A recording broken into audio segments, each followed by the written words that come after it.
अगर जहर को वैद्य शोध करके दे दे तो रोग निवारण का हेतु होता है। अगर स्वतंत्र रूप से पा लिया जाए तो वो मृत्यु का कारण बन जाता है। यद्यपि विषय सुख अज्ञान के कारण ही सुखद लगता है। कोई भी भोग है, उसे आप तभी तक सुख के रूप में अनुभव करते हैं जब आप उसको सुख मानकर चिंतन करते हैं, मूल पे उसके पहुंचे।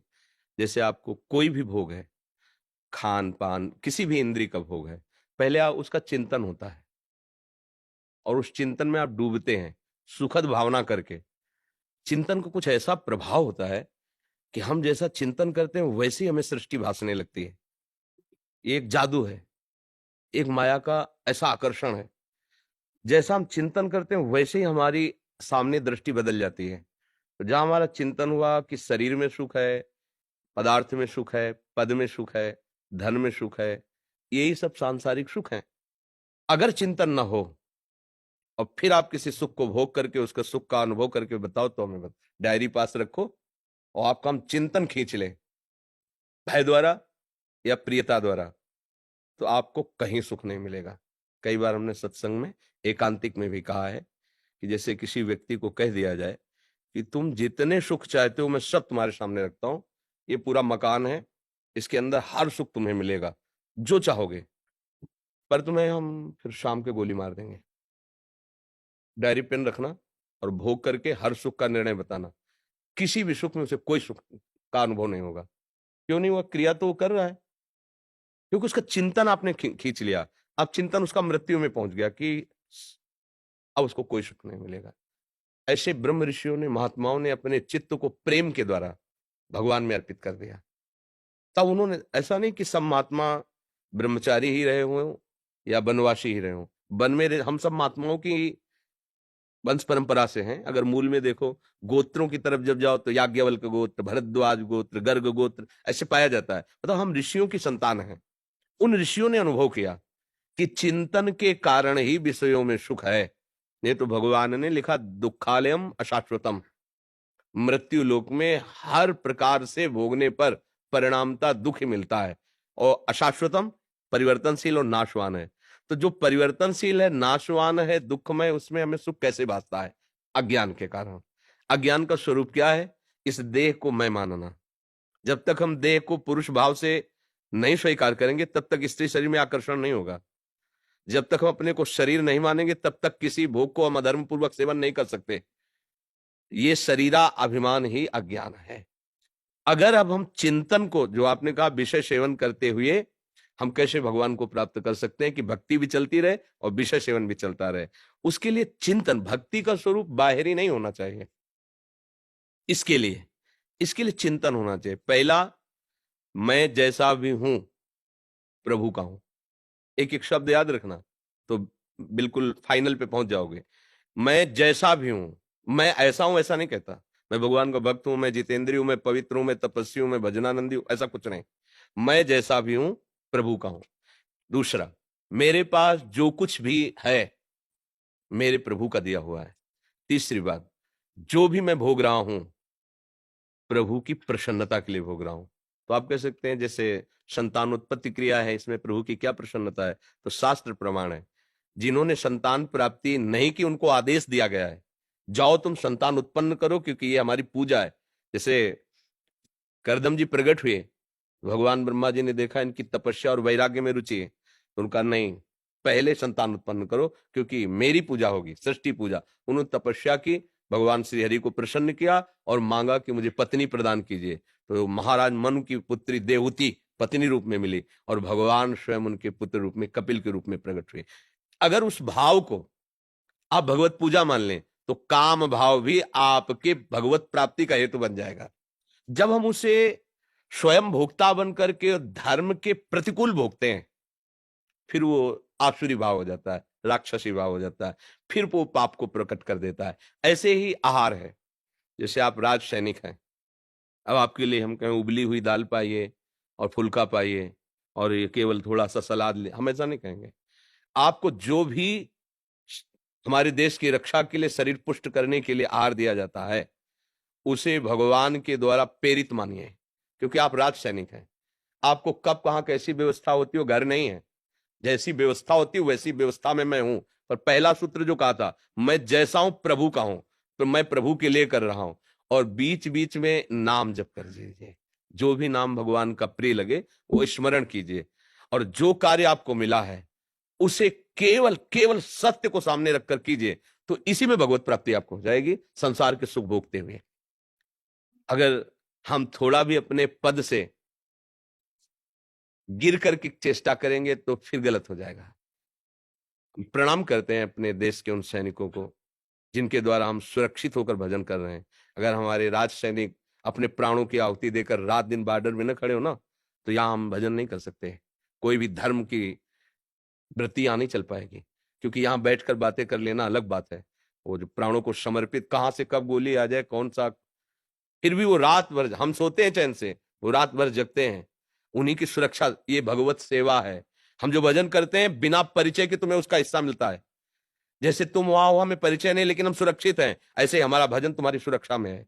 जितने भी भजन करने वाले हैं अपने आप, जैसे आपका घर है, आपकी खेती है, आप रुपया कमाते हैं लेकिन टैक्स सरकार को देना पड़ेगा ना। ऐसे ही हम जिस सरकार में रहकर, जिसके द्वारा सुरक्षित रहकर भजन करते हैं, उन सब सरकारी जो धर्म से चलते हैं, संतों का आशीर्वाद और संतों का भजन उनकी सुरक्षा करता है। तो आप अपने धर्म से चलिए, कभी भी किसी भी प्रलोभन में आकर के अपने पद का अगर कहीं भी किंचन मात्र दुरुपयोग ना कीजिए, तो यही पद परम पद का हेतु बन जाएगा, भगवान की प्राप्ति का हेतु बन जाएगा।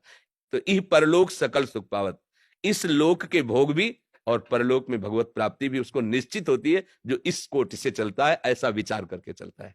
जी महाराज जी, क्या इस जन्म का, क्या इसी जन्म में भोगेंगे या इस जन्म में पिछले जन्म का ही हिसाब? इसके दो प्रकार पाए जाते हैं।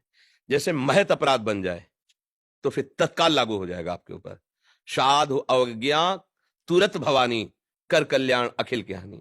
जैसे कोई दैन्य है, धर्म से चल रहा है, असहाय है, और आपको किसी ने प्रलोभन के द्वारा या असत्य प्रेरणा के द्वारा उसके नाश, और आपने उसका नाश कर दिया, अब वो आपको आगे जन्म के लिए बख्शेगा नहीं, इसी जन्म में आपका सर्वनाश शुरू कर देगा, क्योंकि महत अपराध बन गया। अगर साधारण पाप है तो इकट्ठा होते रहते हैं, वो फिर अगले जन्म में, लेकिन महत अपराध इसी जन्म में उसको नष्ट कर देता है। दो प्रकार के हमसे कर्म होते हैं, एक होता है सत्कर्म, होता है एक होता है असत कर्म, और ये तीसरा जो होता है महत अपराध कर्म होता है। ये जो महत अपराध कर्म है वो फिर बहुत दुर्गति कर देता है। जैसे महत अपराध कर्म में भ्रूण हत्या भी आता है, गर्भ हत्या आता है, गर्भस्थ शिशु माँ के द्वारा सुरक्षित पालित हो रहा है और उसको जैसे नष्ट, ये महत अपराधों में आता है। और जैसे आप जानते हैं कि ये अ, हमें अधर्म के मार्ग में लगाया जा रहा है, यद्यपि वो अपराधी नहीं है पर मुझे मारना पड़ेगा, तो अब आप जानते हैं कि, तो उसका परिणाम फिर आपको इसी जन्म में वो कष्ट दे, क्योंकि उसकी जो पवित्रता है वो आपको बख्शेगी नहीं। अधर्मी को मार देने से आपको पुण्य मिलेगा, क्योंकि आप उस शासन विभाग में हैं। आपने देखा हमारे राज, हमारे धर्म, हमारी प्रजा के लिए बाधक सामने आ रहा है, तो अब उसको, उसकी वही पूजा होगी। आपने गोली मारा तो ये आपकी पूजा होगी, आपका पुण्य बढ़ेगा, आपकी भगवत प्राप्ति में वो बाधक नहीं बनेगी हत्या, वो सहायक बनेगी। लेकिन ये जाना, खूब अच्छी तरह जानते हैं मैं किसी प्रलोभन से या किसी दबाववश ऐसा कर रहा हूं, फिर वो अपराध बन जाएगा। अगर इसमें सावधान रहा जाए तो हमारे जो पूर्व के पाप कर्म भी हैं वो भी नष्ट हो जाएंगे। एक सत्कर्म हजारों असत्कर्मों को पूर्व के भस्म कर सकता है। एक सत्कर्म, अगर आपने किसी ऐसे को बचा लिया जो सत्य और धर्म पे चल रहा है, तो निश्चित मानो सारे असत्कर्मों। एक बार हमने सत्संग में कई बार बताया है कि एक आदमी जो था वो बड़ा हत्यारा प्रकृति का था, तो जंगल में एकांत क्षेत्र में अगर कोई निकलता तो उसको लूट लेता और मारता, काट देता। तो एक संत भगवान निकले जो भगवत प्राप्त महात्मा थे। भगवत प्राप्त महात्माओं की वाणी में और उनमें अनंत शक्ति भगवान की जागृत हो जाती है। तो संत दरस जिम पातक तरे, संतों के दर्शन से स्वाभाविक पाप नष्ट होने लगते हैं। तो जे भी देखा तो मारने की इच्छा तो देखते ही हट गई, पर लूटने की इच्छा से, तो एक वलकल की लंगोटी और कमंडल था। तो उनका, बेटा तुम ऐसा क्यों करते हो, और भी प्रकार जीने के हैं, आप अच्छी मेहनत करके अच्छे से कमा सकते हो, दूसरों की हिंसा करते हो। तो वचन का प्रभाव ये पड़ा कि उनका, महाराज मेरा स्वभाव बन गया है, मुझे कुछ अच्छा नहीं लगता, जब किसी को कष्ट देता हूं तो बहुत अच्छा लगता है। किसी को मतलब स्वभाव बन जाता है ना, कि तलछना, दुख देना, किसी को बहुत पीड़ा पहुंचा तो उसको ऐसा हर्ष जैसा लगता है। तो उन्होंने कहा ये तो तुम्हारी दुर्गति पक्की है, तुम्हें बहुत कष्ट भोगना पड़े क्योंकि सारे पाप बन रहे हैं। तो एक भय सा लगा। उन्होंने कहा महाराज क्या मैं भी निष्पाप हो सकता हूं? क्या मुझे भी भगवत प्राप्ति हो सकती है? उनका अवश्य। एक बार हमारे भारत के पवित्र तीर्थों का भ्रमण करो तुम, गंगा, यमुना, तीर्थराज, प्रयाग, काशी आदि, और फिर आओ हम तुम्हें दीक्षा देंगे और मंत्र जप करो तो तुम्हें भगवत प्राप्ति हो जाएगी। तो उनका महाराज मैं कैसे जानूंगा कि मैं पवित्र हो गया हूं तीर्थों में? तो बड़े तपस्वी थे, तो उन्हें एक शुष्क लकड़ी दी, सूखी लकड़ी, और कहा जब ये हरी हो जाए, इनमें किनगा निकल आए, तो जान लेना तुम्हारा सारा पाप नष्ट हो रहा है और तुम अब हमारी दीक्षा के अधिकारी हो। वो लकड़ी लेके चला, तो 10-20 किलोमीटर चला, बाहर एक जंगल में बट वृक्ष था बड़ा। सोचा आज रात्रि यहाँ व्यतीत कर लेते हैं, फिर लोगों से पूछ कर तीर्थ यात्रा कौन सा तीर्थ नजदीक है। तो उस वृक्ष के नीचे वहां ऊपर 4 जो है डकैत बैठे हुए इंतजार कर रहे थे कि और रात्रि हो, और इस नगर पीछे, उस नगर में उन्होंने चोरी की थी, तो उनके कुछ जन मारे गए थे। तो उन्होंने निश्चय किया था कि पूरे नगर को जला देंगे। तो एक बोला कि हम तो दक्षिण की तरफ से आग लगाएंगे, तुम अमुक की तरफ, तुम ऐसा, तुम ऐसा, ऐसा। वो नीचे बैठे, सोचा पूरा गांव जल जाएगा। बहुत से पशु पक्षी, बच्चे, माताएं, बहनें, हमने बहुत से पाप किए हैं, इन 4 को अगर हम मार दें, हमारा मारने का अभ्यास है, 4 को मार देते, तीर्थ तो जा ही रहे हैं, पूरा नगर बच जाएगा। तो आवाज दी, भैया अभी तुम्हारे प्लान में कमी है, हम इसके बचपन से अभ्यासी हैं, हमको भी सम्मिलित करो, आप नीचे आओ, हम तुम्हें बताते हैं कैसे प्लान। तो 4 एक साथ थोड़ी उतरेंगे, जो उतरता जाता 4 को मार दिया, और सोचा अब यहाँ हत्या कर दी, हम नहीं रुकेंगे, आगे कहीं रुकेंगे। लकड़ी उठाई तो हरी हो गई। तो गुरुजी ने कहा था जिस दिन निष्पाप हो जाओगे लकड़ी है, अभी तो हमने कोई गंगा गोदावरी तीर्थ किए नहीं, पर गुरुजी ने कहा था लकड़ी, वो गुरुदेव के पास वापस लौट गए। तो कहा बेटा क्यों हिम्मत नहीं पड़ी क्या तीर्थों में जाने की? बोले गुरुजी आपने कहा था जब निष्पाप माने जाओगे जब तुम्हारी ये लकड़ी हरी हो जाएगी। तो अभी तो किसी तीर्थ ले गए, लकड़ी हरी हो गई कैसे? तो उन्होंने कहा वो 4 लोग पूरे गांव की हत्या करना चाहते इसलिए उनको मार दिया। तो उनका हाँ, पूरे गांव के बचाने का पुण्य प्राप्त हुआ और सारे पाप तुम्हारे नष्ट हो गए। देखो क्रिया वही हुई, हत्या ही, लेकिन परिणाम उसका क्या हुआ? उसके सारे पाप नष्ट हो गए और वो भगवान की शरण के लायक बन गया। तो आप जैसे जो क्रिया कर रहे हैं वो बहुत बड़ी भक्ति है। जैसे अर्जुन जी कह रहे हैं कि नहीं मैं मारूंगा नहीं प्रभु, उनका प्रभु पूज्य जन है, कैसे मारूं? तो भगवान ने विराट स्वरूप दिखाया कि देखो ये भीष्म द्रोणाचार्य जैसे लौंग इलायची नहीं होती, ऐसे दाढ़ों में फंसे, देख मैं महाकाल हूं, मेरे द्वारा सब मारे जा चुके हैं, केवल तेरे को निमित्त बनना है। तो आपको जो पद मिला है उसको सांगोपांग देशभक्ति निष्ठायुक्त व्यतीत कीजिए और नाम जप कीजिए, और जो हमने चर्चा की इसका चिंतन कीजिए, फिर